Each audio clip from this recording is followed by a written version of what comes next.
Welcome back to episode 2 on Emptiness. Today we are going to be looking at what the Buddha had to say. And when we talk about the Buddha, we are referring to Siddhartha Gautama, coming from India around 400 BC, born a prince and giving up all of his riches to pursue the spiritual life. So let's go on and dive in. The Pali word, which is the language that the Buddha spoke, is sunyata. And again, translations are far and wide. So some of the typical translations are emptiness, void, unsubstantiality, phenomenality, freedom from lust, ill will, and dullness. One thing to distinguish off the top here is that we're going to focus mainly on what is called Theravada Buddhism, which is going back to the founder, the original. Because what happened is that once the Buddha died, his teachings were spread far and wide. They originated in India, but to spread the message, Buddhism spread out all the way across Asia, China, Korea, Japan, Thailand, Nepal, all across the world. And as it did for hundreds of years to follow, people would adapt and create new stories, and the teachings would change. And so there was a split in Buddhism, and there are two main schools, Theravada, which is the original that we're going to look at today, and Mahayana, being what is referred to as the greater vehicle. And I personally like the simplicity of Theravada. Buddha's teachings were very practical, very straightforward. They were not philosophical. They were very much, this is the simple practice that anybody can do, and by doing so you can find your way out of suffering. So I found that it's just so applicable that I chose in my own practice of Buddhism to focus mainly on Theravada, being very simple and applicable to everybody instead of needing some deep mind game to get your head around it. So when we do look at today's, we are going to look at specifically what Siddhartha Gautama had to say through Theravada Buddhism. Here we're going to look at a response by Gil Fronsdal, who is a legend in the space with many great translations and much insight. And here we have him say, though emptiness is important in the Theravada tradition, it is usually not taught as often as in the Mahayana. This might lead some to assume it is absent in Theravada. One reason it is not taught as often is that emptiness is seen as a liberating insight rather than a philosophical view one needs to understand intellectually. I really like that. What that's basically saying is that if you do the work, if you do the simple practice, the understanding of emptiness will come to you. You don't need to understand emptiness in order to attain the liberation. If you do the work, you will get the liberation. The Buddhists, there's a very key triplicity in Buddhism, what they call Shila, Samadhi, and Panya, which is basically morality, concentration, and insight, or wisdom. And the three of them feed each other. So if we do the work of concentration, if we do the meditation, which is a very simple prescription, the insights will come. You don't need to understand them in order to attain them. You need to do the practice, and then the insights come, which is one of the key things about the traditional Buddha here, is saying, do the practice. Don't worry about all these fancy concepts. Just do the practice. Continuing on here, Theravada's gradual approach to awakening includes extensive teachings on the functioning of the mind and the foundational practices that allow for the deep penetrative insight into emptiness. Emptiness is sometimes not taught until the student is ready for it. Another reason Theravada contains fewer teachings on emptiness is that this is not always labeled emptiness. For example, Theravada will teach that all things are insubstantial and without essence, without calling this an emptiness teaching, even though it is. So even though the Buddha did not like to label it in this way, when you read between the lines, you can see it for what it is. The frequency with which the Mahayana talks about emptiness is probably matched by the frequency with which the Theravada teaches impermanence and not self. In practice, both traditions are often pointing to the same thing in these teachings.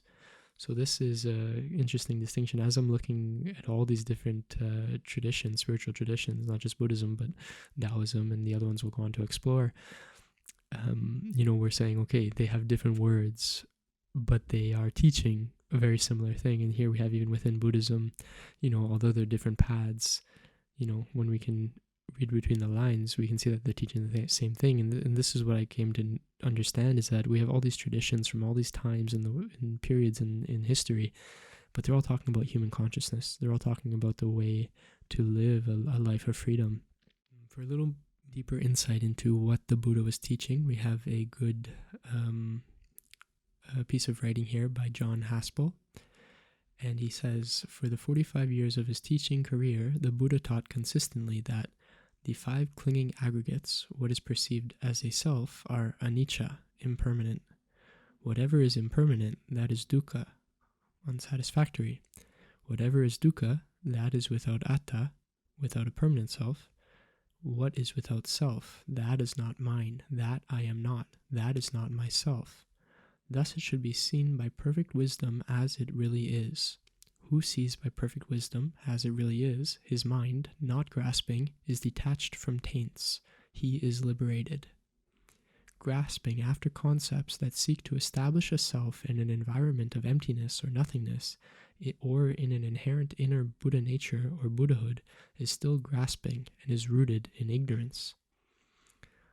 So even here we see this, this funny thing that, oftentimes people will be like, oh, I aspire to this emptiness, but even this is still clinging. The Buddhist practice being more about a letting go of these desires, just observing them as they are, and that being the path to freedom and liberation, is this letting go. He continued, the Buddha did not teach an empty nature of the phenomenal world, implying that nothing actually exists. He taught that nothing exists that should be used to establish or maintain a permanent substantial self through clinging self-referential views to objects, events, and ideas.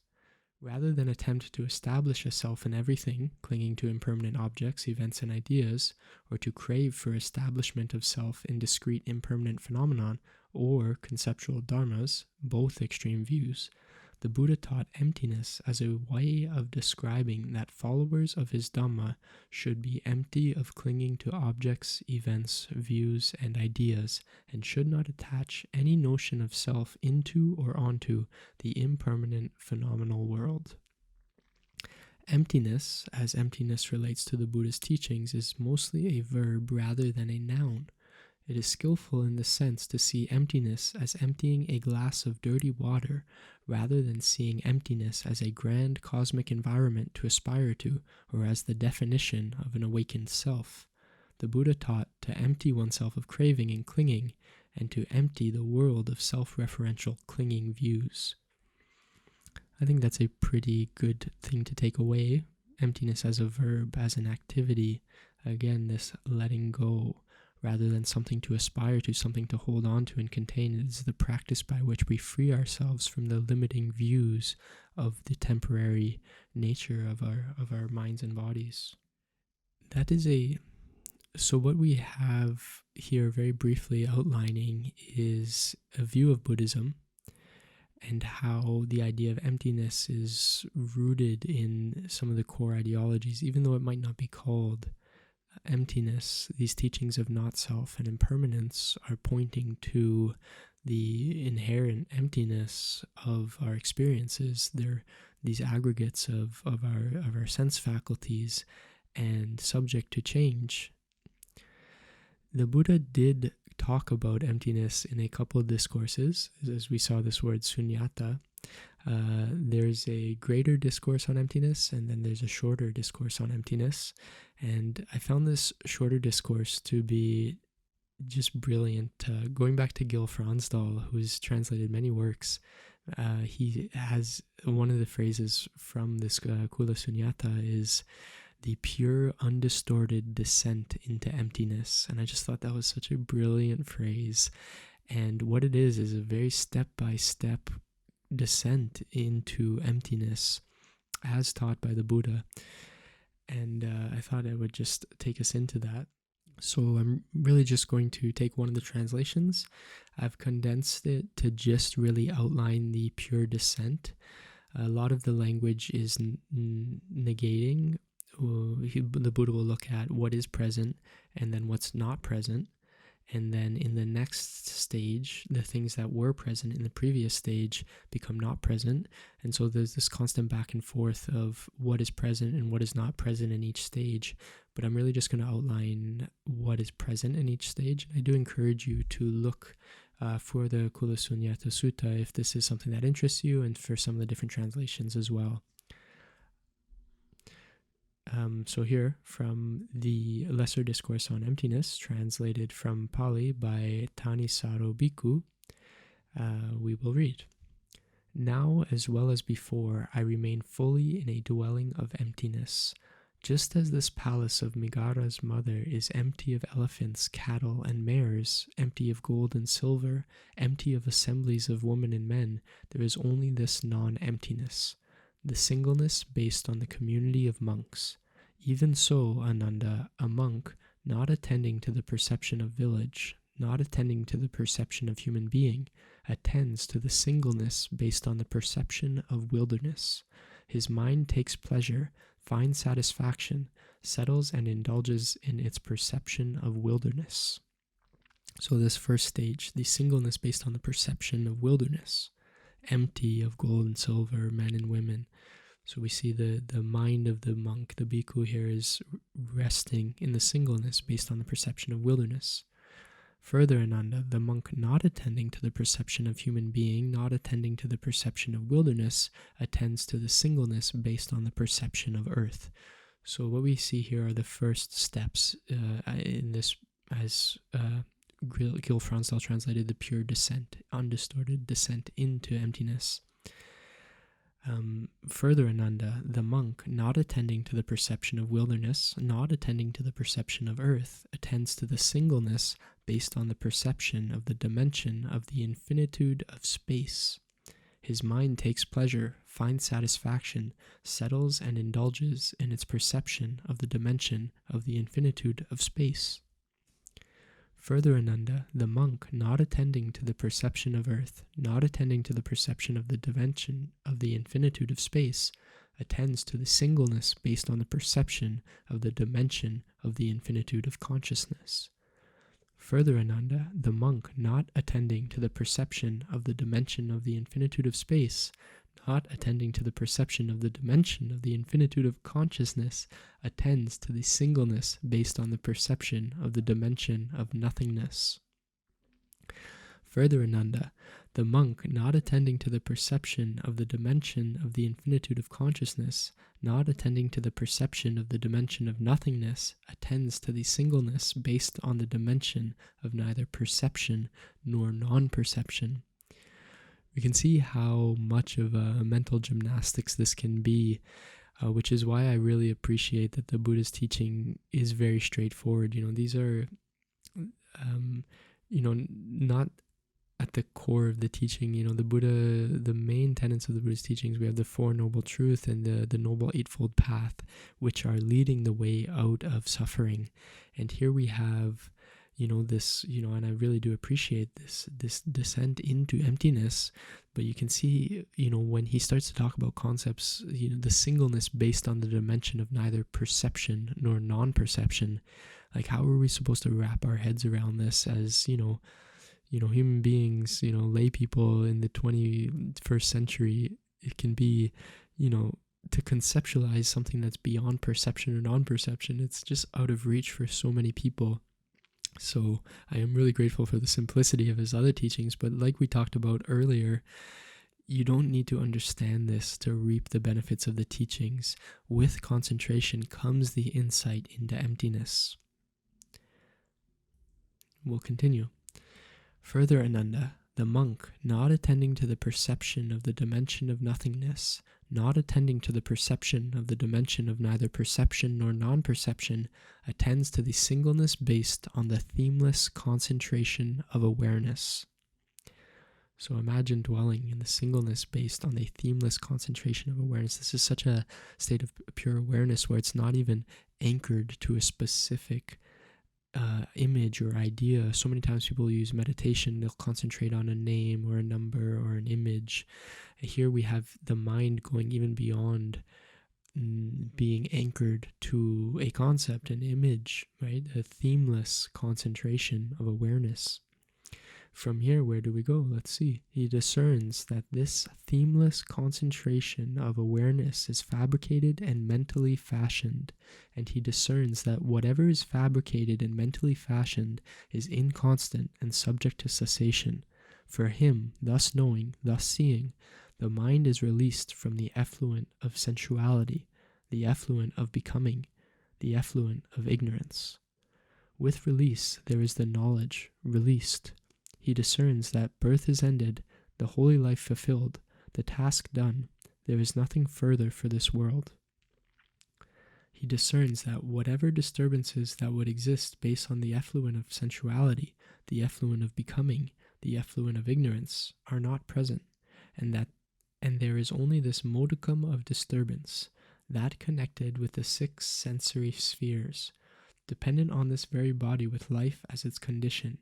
He discerns that this mode of perception is empty of the effluent of sensuality, becoming, ignorance, and there is just this non-emptiness, that connected with the 6 sensory spheres, dependent on this very body with life as its condition. Thus he regards it as empty of whatever is not there. Whatever remains he discerns as present. There is this.